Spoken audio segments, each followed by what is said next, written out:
And what's your rank, ma'am? Let me guess. Chief of Morale, in charge of the bake sale.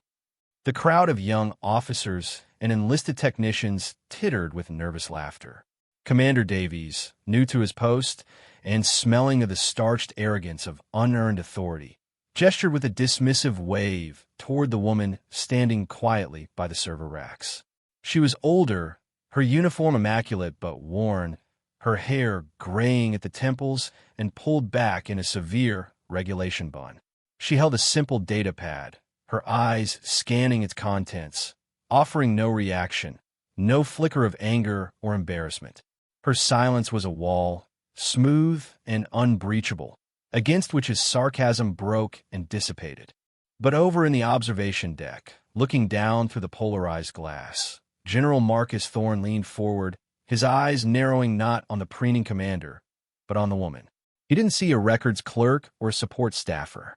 He saw the way she stood, feet perfectly shoulder-width apart, a posture of sublime balance, a stillness that was not passive but coiled.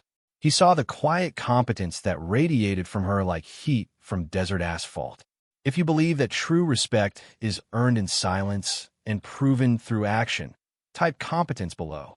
Commander Davies was a man who believed the world operated on the principles of volume and visibility.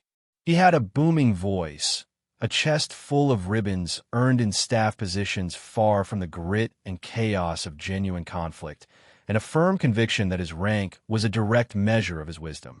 The Joint Operations Center was his new kingdom, a state-of-the-art cathedral of technology and information flow, and he was its self-appointed high priest. He saw the collection of Air Force, Army, and Navy personnel as his congregation, an audience that needed to be constantly reminded of his presence and his authority. The ongoing simulation, a complex wargame designed to test the entire command and control infrastructure of the base, was his stage. He strode across the polished floor, pointing out minor infractions, correcting posture, and publicly quizzing junior lieutenants on obscure protocols, his voice echoing in the artificially cooled air. His gaze had fallen upon Master Sergeant Evelyn Reed, as one might notice a piece of lint on a perfectly tailored suit. She was an anomaly in his world of sharp, ambitious youth. She was quiet. She was unassuming. She was invisible until he chose to make her visible, and he chose to do so as a tool for his own aggrandizement. He wanted to demonstrate his keen eye, his refusal to tolerate anything less than peak military bearing, even from, as he perceived her, an administrative fossil. "I'm talking to you," he said, his voice dripping with condescension as he approached her. "This is a dynamic command environment. We don't have time for personnel to be lingering. What is your function here?" "Exactly." He leaned in, putting his hands on his hips in a classic power stance, a caricature of leadership he'd likely learned from a movie. The young operators at their consoles shifted uncomfortably, their gazes darting between the commander and the silent woman. They knew this type of officer. They were a common hazard, a storm to be weathered. Their complicit silence was a shield, a refusal to draw the lightning to themselves. Reed finally looked up from her datapad. Her eyes, a pale and startling blue, met his. They were calm, analytical, and held no trace of the deference he expected. "I'm monitoring system performance, sir," she said. Her voice was low, even, and utterly devoid of emotion. It was the voice of someone reporting the weather. The simple, direct answer seemed to infuriate Davies more than a protest would have. It offered him no purchase, no emotional reaction to leverage. "System performance," he repeated, drawing the words out as if they were a foreign and ridiculous concept. He turned to the wider audience. "See, this is what I'm talking about. A lack of proactive engagement. We have a Tier 1 simulated threat scenario spooling up, and this Master Sergeant is monitoring. Let me be clear. The only thing you should be monitoring is the coffee pot, to make sure it's full for the real operators. Is that understood?" The laughter this time was more forced, a strained recognition of a superior's attempt at a joke. Reed's gaze dropped back to her datapad. A single, almost imperceptible nod was her only reply. She made a small notation on the screen with a stylus, her hand as steady as a surgeon's. To Davies, this was the ultimate sign of disrespect. She was not engaging with his performance. She was simply waiting for it to be over so she could return her work. He felt an irrational surge of anger. He was the commander. His words were supposed to have weight, to shape the reality of the room. Yet this woman's silence was heavier, denser. It was a form of gravity, pulling the focus of the room away from his bluster and toward her quiet, disciplined core. He was about to escalate, to demand her name and unit, to threaten a formal reprimand for insubordination when the world ended. It began not with a bang, but with a flicker. The massive, wall-sized screens that displayed the simulated battlefield, a complex tapestry of blue and red icons, satellite feeds, and data streams, blinked once. A collective gasp went through the room. Then they went dark. A wave of cascading failures washed through the JOC in an instant. Emergency lights, a sickly red, bathed the room in a hellish glow. A cacophony of alarms, each with its own unique and terrifying pitch, blared from every console. The calm, controlled hum of the most advanced command center in the theater was replaced by a rising tide of panic. "What's happening?" a young lieutenant shouted, his voice cracking. "I've lost the uplink. All birds are blind." Another operator spun in his chair, his face pale. "Main power is fluctuating. The backups aren't kicking in. We're on batteries, sir." Commander Davies was frozen for a critical second, his face a mask of disbelief. The simulation had become terrifyingly real. This was no drill. This was a catastrophic, system-wide collapse.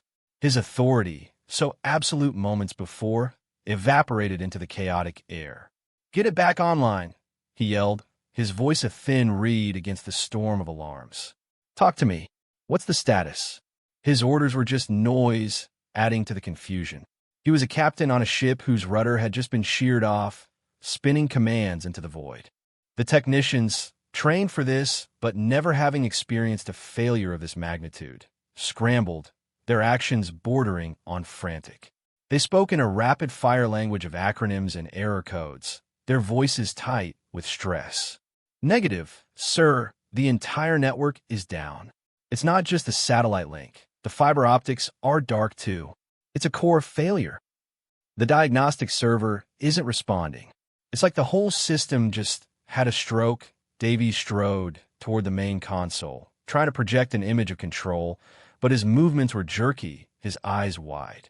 He was out of his depth, a man whose expertise was in navigating bureaucracy, not in untangling the digital nervous system of modern warfare.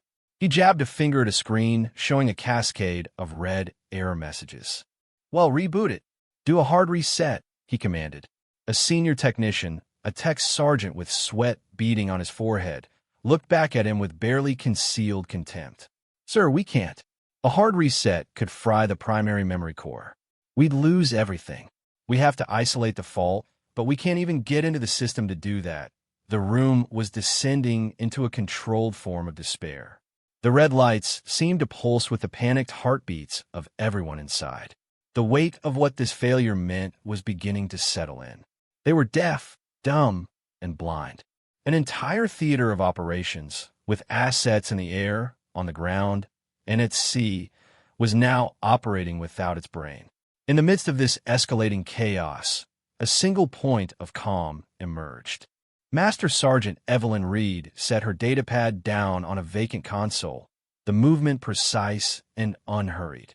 She didn't run. She didn't shout. She walked. She walked with a purpose that seemed to bend the chaos around her, a bubble of profound silence in the heart of the storm. Her destination was a small, locked maintenance panel at the base of the central server racks, a panel no one in the room had likely ever noticed. The quiet professional was about to go to work. Her movements were a study in economy, a ballet of practiced efficiency that stood in stark contrast to the frantic, wasted energy of everyone else in the room. From a simple, unassuming backpack she had slung over the back of her chair, she produced a small, worn leather toolkit. It wasn't standard issue. It was a personal collection of instruments curated over a lifetime of work, the tools of a master craftsman. The leather was soft and dark with age, the brass clasp polished smooth by thousands of openings and closings. She unrolled it on the floor, revealing a set of specialized drivers, probes, and diagnostic multimeters. Each tool had its place, nestled in a suede-lined pocket. Her hands, which Davies might have dismissed as old and frail, were steady, her fingers moving with a deftness that spoke of countless hours spent inside the guts of complex machinery. She didn't look at the panicked faces around her. She didn't listen to the contradictory orders being shouted by the commander. She knelt, her focus entirely on the machine in front of her. With a small, specialized key produced from a chain around her neck, she unlocked the maintenance panel. A wave of hot, ozone-scented air washed over her. Inside was a dense, terrifying tangle of fiber optic cables, power conduits, and circuit boards, a miniature city of electronics. To the untrained eye, it was an indecipherable mess. To read, it was a language she had spoken her entire life. Her fingers traced the pathways of the cables, not with her eyes, but by feel. She was listening to the machine with her hands. The tech sergeant who had argued with Davies watched her, his mouth slightly agape. "Ma'am, what are you doing? That's the primary power distribution hub. You touch the wrong thing in there, and you'll brick the whole system for good." Reed didn't answer. She didn't even look at him. Her attention was on a faint, almost imperceptible vibration coming from a specific power relay. She pulled a small, insulated screwdriver from her kit. With a surgeon's precision, she bypassed the primary relay, rerouting the circuit through an auxiliary channel that the system's own diagnostics had failed to recognize. It was a move not found in any technical manual, a solution born of instinct and a level of intimacy with the hardware that bordered on the supernatural. She then moved to a small, dusty diagnostic port, one meant for factory-level repairs, and plugged in a custom-built interface from her kit. A small, text-only screen on the device lit up with green characters. Her fingers flew across the tiny keyboard, typing lines of code with a rhythmic, hypnotic speed. She wasn't just fixing a problem. She was having a conversation with the machine, coaxing it back to life.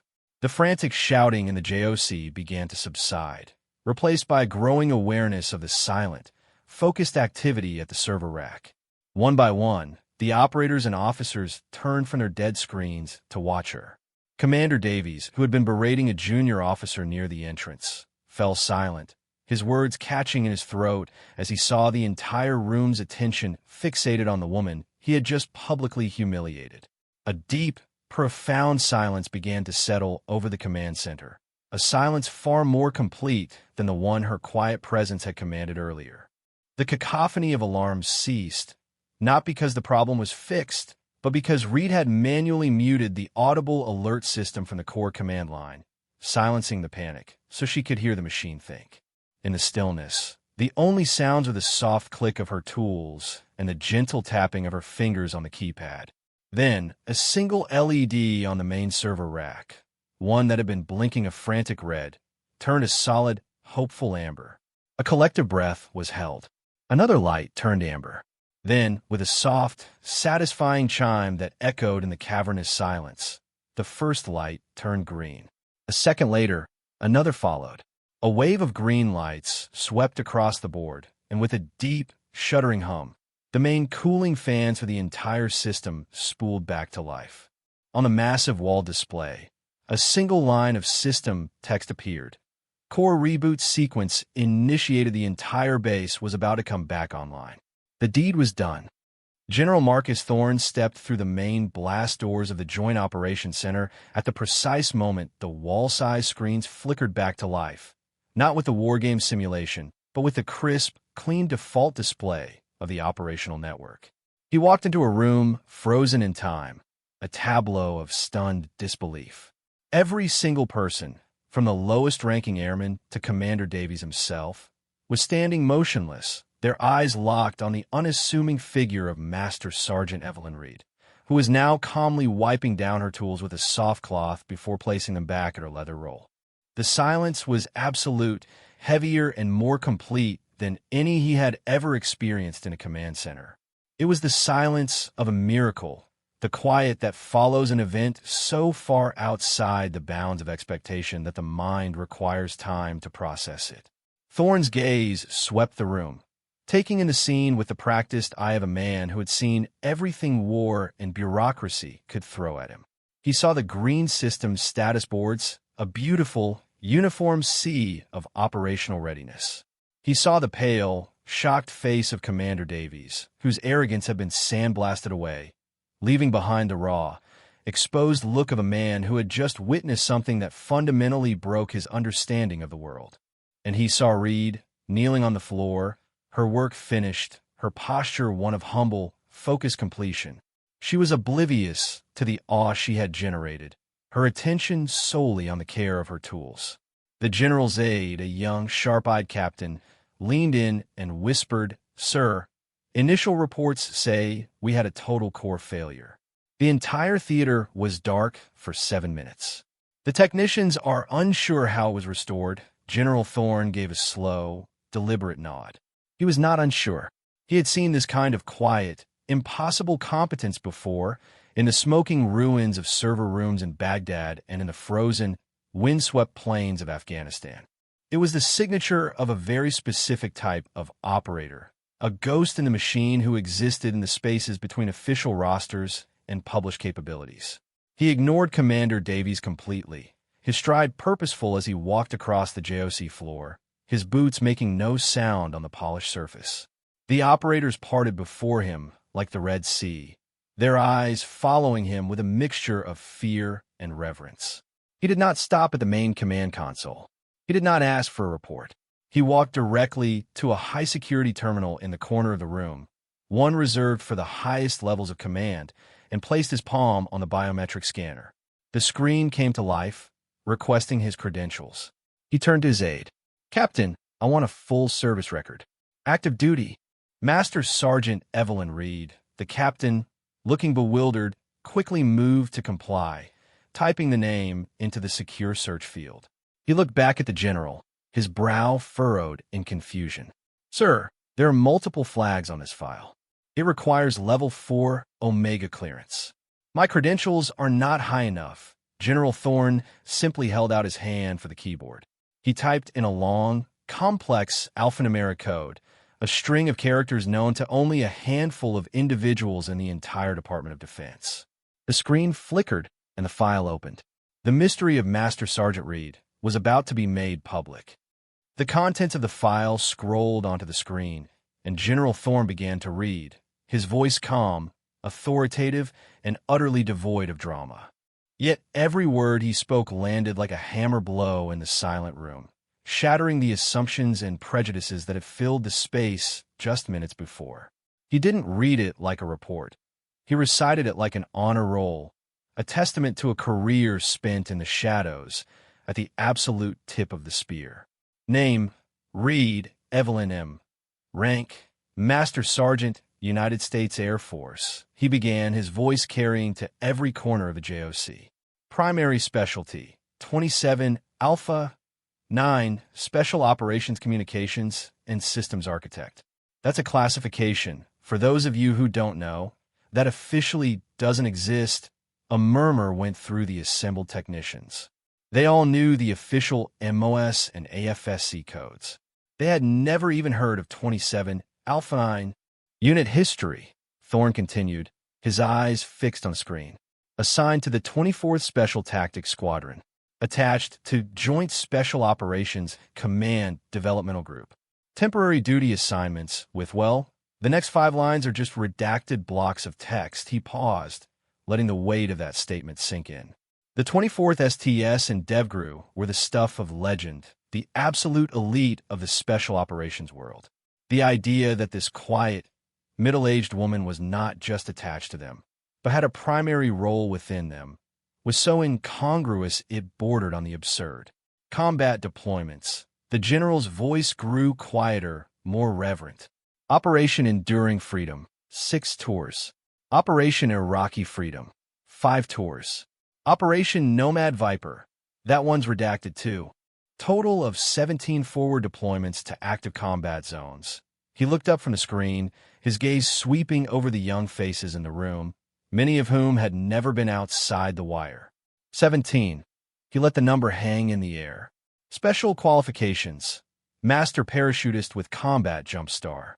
Master Gunner certification on 5 separate airborne platforms. Level 4 Cryptography and Network Intrusion Specialist. Recipient of the Distinguished Service Cross for actions taken during the fall of... He stopped himself.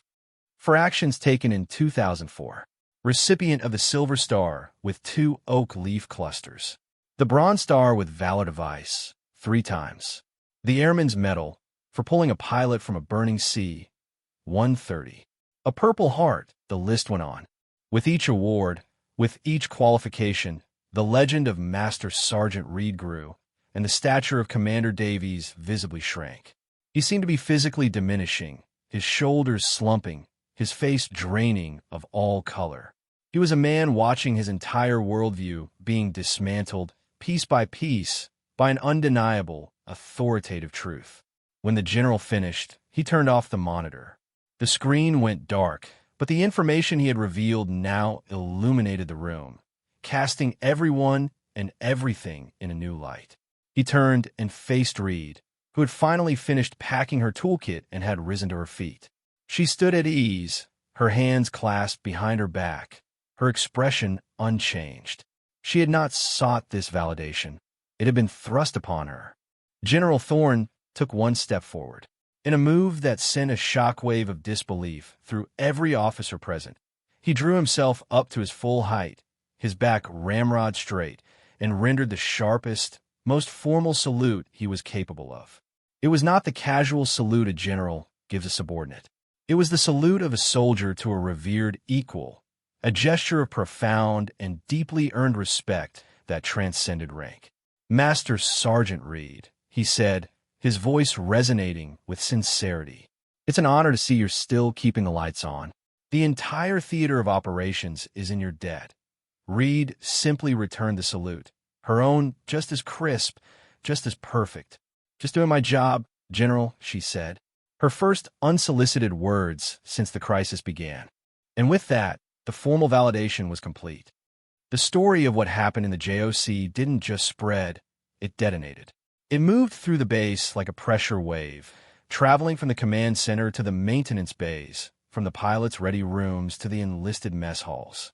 It was whispered over encrypted channels between forward operating bases and became a topic of hushed, reverent conversation in the Pentagon. The narrative was too perfect, too potent to be contained. It had all the elements of a modern military legend. The arrogant officer, the quiet and underestimated hero, the impossible feat, and the dramatic, public vindication by a 4-star general. They called it the Reed Reset. Young airmen and soldiers would point out the JOC building and tell new arrivals, "That's the place. That's where the ghost of Kandahar made a Navy commander cry without saying a word." The legend took on its own life, the details becoming more mythic with each retelling. The 7-minute outage became a 30-minute blackout that nearly triggered a global conflict.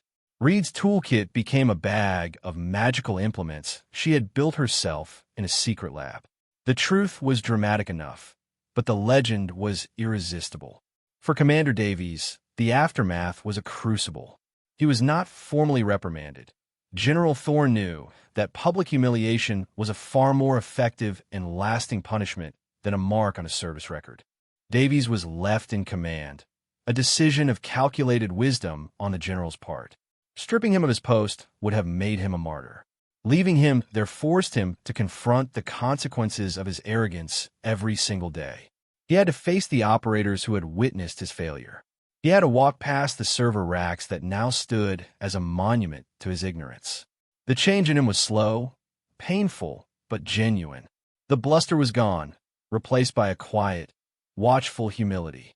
A few days after the incident, he found Master Sergeant Reed in a small, out-of-the-way workshop where she was calibrating satellite communication arrays, her official, unclassified job. He stood in the doorway for a full minute before she acknowledged him. He didn't try to pull rank. He didn't make excuses. "Master Sergeant," he began, his voice barely above a whisper. I want to apologize. What I said, how I acted, there's no excuse. I was unprofessional. I was wrong." Reed looked up from the delicate circuitry she was working on, her magnifying goggles pushed up on her forehead. She studied him for a moment, her blue eyes analytical as ever. She saw not the arrogant commander, but a man who had been fundamentally broken and was now trying to piece himself back together. She gave a single, small nod. "Apology accepted, Commander," she said, and then her attention returned to her work. The absolution was simple, direct, and professional. It offered no warmth, but it also held no malice. It was exactly what he needed. She didn't require his penance. She required him to learn the lesson and become a better officer. Her quiet competence extended even to this, to understanding the most efficient way to repair a man's broken leadership. The respect she had commanded through her actions was now something he finally, truly understood. The transformation of Commander Davies became the second, quieter part of a legend. He began to practice a new form of leadership, one founded on listening instead of broadcasting. He started doing walkabouts, but not the performative inspections of his past. He would show up in the motor pool, not to critique, but to ask the mechanics to explain how a new diagnostic system worked. He would sit with the intelligence analysts, not to dictate their priorities, but to understand their methods. He was often seen in the base library, late at night, poring over technical manuals for systems far outside his naval specialty, trying to understand the intricate machinery of the joint base he commanded. His questions in meetings changed. Instead of "Why wasn't this done?" he started asking, "What do you need to get this done?" He began to champion the NCOs, the sergeants and petty officers who, like Reed, were the true repositories of institutional knowledge and practical skill. He instituted a new weekly award, the Quiet Professional, given not to the person who made the most noise, but to the one who solved a problem with quiet, unheralded competence. The first recipient was a young Army specialist who had written a simple piece of code that streamlined the base's supply request system, saving thousands of man-hours. Davies presented the award himself, and in his speech he told a brief, humbled version of the Reed Reset story, framing it as the most important leadership lesson of his career. He was building his authority back, but this time on a foundation of earned respect, not assumed rank. The story of his public failure and subsequent transformation gave him a strange kind of credibility. He was no longer an arrogant fool. He was a cautionary tale, a man who had been humbled by greatness and had chosen to learn from it. The junior officers watched him, and they learned that true strength wasn't about never making a mistake, but about how one recovers from it. The respect he now received was genuine, deeper than the fearful deference he had once commanded. People followed his orders not because of the eagles on his collar, but because they believed he was trying every day to be worthy of the command he had been given. Master Sergeant Reed, for her part, remained unchanged. She deflected any and all praise. When a young airman approached her in the chow hall and breathlessly asked if the stories were true, she simply said, "The systems are online." That's all that matters. She mentored a few of the younger technicians, not through lectures, but by letting them watch her work, answering their questions with quiet, precise answers. Her philosophy was simple. The work speaks for itself. Competence is its own reward. She was a living embodiment of the idea that professionalism was not about seeking credit, but about taking responsibility. 6 months passed. The seasons changed in the desert, the fierce heat of summer giving way to a milder, cooler winter. Inside the climate-controlled confines of the Joint Operations Center, a new group of freshly minted lieutenants and ensigns were receiving their orientation tour. They were sharp, eager, and filled with the kind of textbook knowledge and theoretical confidence that comes from the academy. Their tour guide was not a junior officer, but the JOC's operations chief, a grizzled Air Force colonel who had seen it all. He led them to the bank of central server racks, the humming heart of the entire installation. The machines were pristine, their indicator lights blinking in a steady, healthy rhythm. The colonel stopped them in front of one particular rack. Affixed to its surface was a small, polished brass plaque, simple and elegant. It read, "Reed's Corner." EST 2023, one of the young ensigns, a sharp kid from Annapolis, asked, "Colonel, what's Reed's Corner?" The colonel smiled a slow, knowing smile. That, he said, his voice dropping slightly, is your first and most important lesson in this command. Let me tell you a story about the day the world went dark here. He recounted the tale of the Reed reset. He told them about the arrogant commander, the catastrophic failure, and the quiet master sergeant who saved them all. He didn't use it as a story to mock Commander Davies, who was now one of the most respected leaders on base, but as a parable. Look around you, the colonel said, gesturing to the complex technology that filled the room. This is the most advanced command and control facility on the planet. But the technology is not what makes it work. It's the people. And I'm not just talking about the pilots or the generals. I'm talking about the quiet professionals. The ones who know how these machines truly think and breathe. The ones whose names you might not know, whose uniforms are plain, but who are the absolute masters of their craft. He tapped the brass plaque. Your job as officers is not to know everything. It's to have the wisdom and humility to find the person in the room who does. Your authority comes from your rank, but your power, your real ability to lead, will come from your ability to recognize and respect true competence. No matter what uniform it wears, the story had become institutionalized, a foundational piece of the base's culture. It was a constant reminder that assumptions are dangerous, that ego is the enemy of readiness, and that the most critical asset in any room might be the one you see the least.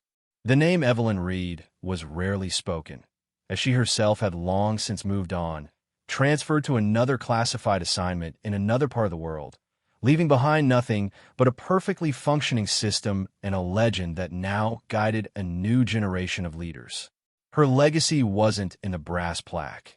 It was in the changed culture, in the humility of a commander, and in the minds of the young officers who now knew to look for strength not in the loudest voice, but in the steadiest hands. True legacy isn't a statue in a park or a name carved on a wall. It is not a monument you leave behind for people to look at. True legacy is a standard of excellence, a way of being that continues forward in the actions and beliefs of others. It is the quiet competence of Master Sergeant Evelyn Reed, which became the humility of Commander Davies, which in turn became the foundational wisdom for a new generation of officers. It is a ripple effect of professionalism, spreading outward, strengthening the entire structure in ways that are quiet, unseen, but absolutely essential. It is the profound truth that what you are speaks so loudly that no one can hear what you say. The most powerful voices in the world are not the ones that shout the loudest, but the ones that inspire a deep and reverent silence. The ones whose actions alone are enough to change the world around them. In the silence of a true professional, there's a language of competence that speaks with more authority than any rank, a moral clarity that shines brighter than any award, and a lasting impact that builds a legacy not of memory, but of continued, living excellence. For more stories where quiet competence triumphs over loud arrogance, and where silent professionalism defines their worth, subscribe to Unknown Heroine Stories.